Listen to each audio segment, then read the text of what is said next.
Hello दोस्तों, welcome back to my channel वांगसिन cross.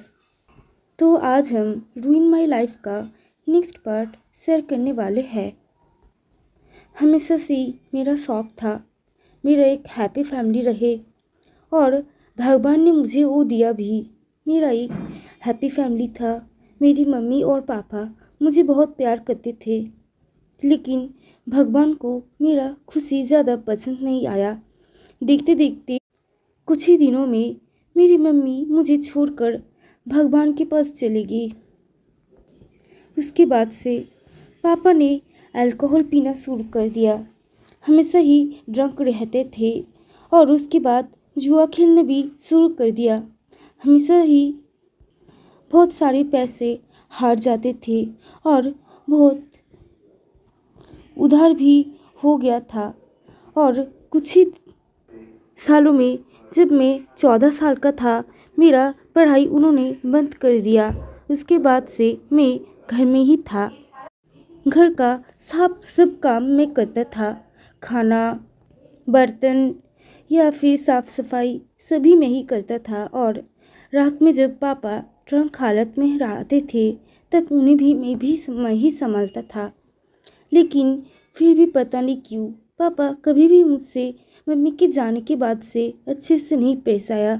हमेशा ही मेरे साथ रूडली बात करते थे और अंत में मुझसे बात करना ही बंद कर दिया। लेकिन बहुत दिनों के बाद उस दिन पापा ने मुझसे बेटा कह के कुछ कहा था, इसलिए मैं बहुत ज़्यादा हैप्पी था। पापा ने मुझे तैयार रहने के लिए कहा था। पापा मुझे कहीं पर भेजने वाले थे, लेकिन मैं तब बहुत ज़्यादा छोटा था वो समझने के लिए। और अंत में मुझे पापा ने भेज दिया। मुझे नहीं पता भगवान ने मेरे साथ ऐसा क्यों किया, लेकिन मैं जहाँ पर गया उस रात मुझे बहुत ज़्यादा दर्द मिला। मैं सोच रहा था इस लाइफ में जीने से अच्छा मुझे मौत आना ही सही है, लेकिन भगवान ने मुझे उस दर्द सहने के लिए जिंदा रखा। और देखते देखते मुझे उस हार्टलेस पर्सन से प्यार हो गया। Yes, I mean love. उसके बाद मैं खुश रहने लगा था। मैं हमेशा उसके ऑफिस में जाता था। वो बहुत कोल्ड था, लेकिन मेरे साथ अच्छे से पेश आता था। कम से कम पापा से तो अच्छे ही पेश आता था। मुझे बहुत प्यार भी करता था। लगभग 1.5 साल बाद मुझे पता चला कि हमारा बेबी इस दुनिया पे आने वाला है। उसके चेहरे पे इस बात को सुनकर कोई एक्सप्रेशन नहीं था। मुझे नहीं समझ आया कि वो ऐसा क्यों बिहेव कर रहा है। मैंने सोचा कि ये वर्कलोड की वजह से होगा, तो मैं वैसे माइंड नहीं किया। लेकिन वो मुझे डॉक्टर के पास भी बहुत देर से लेकर जाता था। लेकिन मेरे लिए ये इतना भी कुछ ज़्यादा बड़ी बात नहीं थी। ठीक ही चल रहा था। उस दिन जब डॉक्टर ने कहा हम लोगों को अभी एक दूसरे से थोड़ा दूर रहना चाहिए, उस दिन से उसने और भी ज़्यादा मेरे साथ हार्ड होना शुरू कर दिया। आई डोंट नो उसके सिर में कौन सा भूत सवार था। और कुछ महीने बाद उस दिन उसने मेरे बच्चे को मुझसे दूर कर दिया।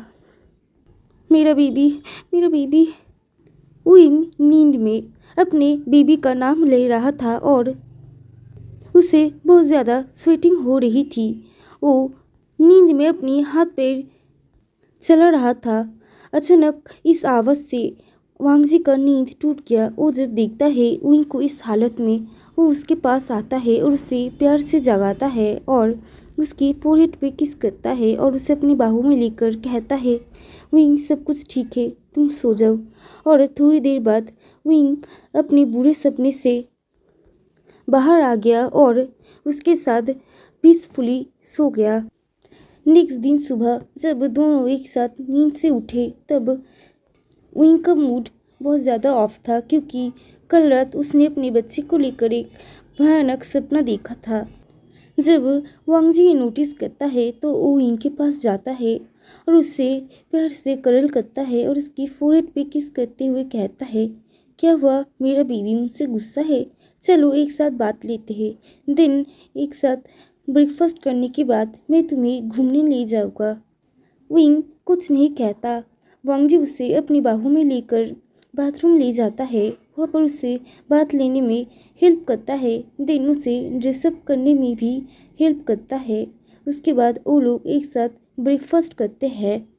खाना वांग जी ने नहीं, शेफ ने ही बनाया था। सब डिशेस विंग का पसंदीदा हुआ था, लेकिन विंग कोई भी एक्सप्रेशन नहीं दे रहा था। वो सिर्फ खाना खाता है, उसके बाद अपने बेडरूम पे चला जाता है। वांग जी भी उसके साथ जाता है। देन वांग जी जब तैयार होने लगता है तो विंग से पूछता है कि मुझे कौन सा ड्रेस पहनना चाहिए, क्योंकि हमेशा विंग ही वांग जी का ड्रेस तैयार कर देता था। विंग पहले तो कुछ नहीं कहता, उसके बाद वांग जी उसे फिर से कहता है, बताओ बेबी, मुझे कौन सा सूट अच्छा लगता है, मुझे क्या पहनना चाहिए। ये सुनकर विंग पीछे घूमता है और वांग जी को देखता है वांग जी क्या दिखा रहा है उसे। उसके बाद विंग एक सूट चूज कर देता है, लेकिन बहुत कोल्डली। और उसके बाद वांग जी भी विंग को एक प्यारा सा ड्रेस देता है। उसके बाद दोनों एक साथ तैयार होकर बाहर घूमने जाते हैं। पहले वो लोग गार्डन में थोड़ा वॉक करते हैं और विंग को वांग जी आइसक्रीम दिलाता है। देन वो लोग थोड़ा घूमते हैं, टेम्पल पर जाते हैं और प्रे करते हैं और 5 स्टार होटल में अपना लंच कंप्लीट करते हैं। देन वो लोग एक साथ घर चले आते हैं। ऐसे ही हर रोज़ वांग जी विंग को पैम्पर करने के लिए कुछ ना कुछ करता था, ताकि विंग का माइंड ना खराब हो जाए और वो सुसाइड अटेम्प्ट करे या फिर कुछ और गलत काम करे अपने साथ। ऐसे ही देखते देखते 2 महीने बीत जाते हैं। अभी विंग 17+ का है। यह पर कुछ लोगों का कुछ कन्फ्यूज़न है, मैं क्लियर कर देती हूँ। जब विंग 14 साल का था तब उसके डैड ने उसका पढ़ाई बंद कर दिया, और जब वो 16 साल का था तब वांग जी के पास उसे बेच दिया। और जब वो 17 और उससे ज़्यादा साल का था तब वो प्रेग्नेंट था, और उसके बाद मिसकैरेज। और अभी विंग 17+ यानी 18 का होने वाला है। 2 महीने बीत चुके हैं। अब फिर से वांग जी ऑफिस जाना शुरू कर दिया है, और विंग भी अभी खुश रहने लगा है जैसे वो पहले रहता था। और वो वांग जी के लिए फिर से खाना बनाने लगा था, और वांग जी के ऑफिस भी जाता था उसे खिलाने के लिए। और इन 2 महीनों से उन लोगों ने किस और कडलिंग के अलावा और कुछ नहीं किया था। ऐसे ही दिन बीत रहे थे, लेकिन वांग जी ने कभी इससे आगे बढ़ने की कोशिश नहीं की। उस दिन जब विंग नींद से उठता है तो उसे उस दिन का डेट देखकर याद आता है, आज उसका जन्मदिन है। लेकिन वो ज़्यादा माइंड नहीं करता, क्योंकि उसे पता है कि उसके जन्मदिन को लेकर कौन क्या करेगा। बस नॉर्मली जैसे दिन चल रहा था वैसे ही चल रहा था। ब्रेकफास्ट के बाद वांग जी विंग के पास आता है और उसे किस करके करल करके कहता है, आज मैं ऑफिस नहीं जाने वाला, आज हम घर में ही रहेंगे और आज मैं तुम्हें घूमने ले जाऊंगा। ये सुनकर विंग खुश हो जाता है। वो कहता है, ओ रियली, मैं बहुत सारे राइड्स में चढ़ूँगा, मैं पहले ही बोल रहा हूँ। तो वांग जी कहता है, हाँ ज़रूर, मेरी बेबी को जो करना है वो करे। और उसके बाद वो लोग खाना खाकर ऊपर तैयार होने जाता है। तो विंग अपनी रियल ड्रेस चूज़ कर रहा था, तभी वांग जी उसे एक बहुत अच्छा सा और प्यारा सा ड्रेस देते हुए कहता है, आज तुम ये पहनोगे। उसके बाद वांग जी भी एक बहुत अच्छा सा सूट पहनता है। उसके बाद वो लोग घूमने जाते हैं, वो लोग बहुत इंजॉय करते हैं। और जब शाम हो जाता है तब विंग कहता है, चलो अब हम घर जाते हैं। तो वांग जी कहता है, और एक लास्ट सरप्राइज़ है तुम्हारे लिए। तो विंग कहता है, वो सरप्राइज़ मेरे लिए, रियली, तुम सच में बहुत ही प्यारे हो। ये कहकर वो वांग जी के नेक को पकड़ता है और उससे थोड़ा नीचे करते हुए उसके लिप्स पर सॉफ्ट किस करता है। और वांग जी को इससे भी ज़्यादा कुछ करना था, लेकिन वो अपने आप को कंट्रोल करता है आज रात के लिए।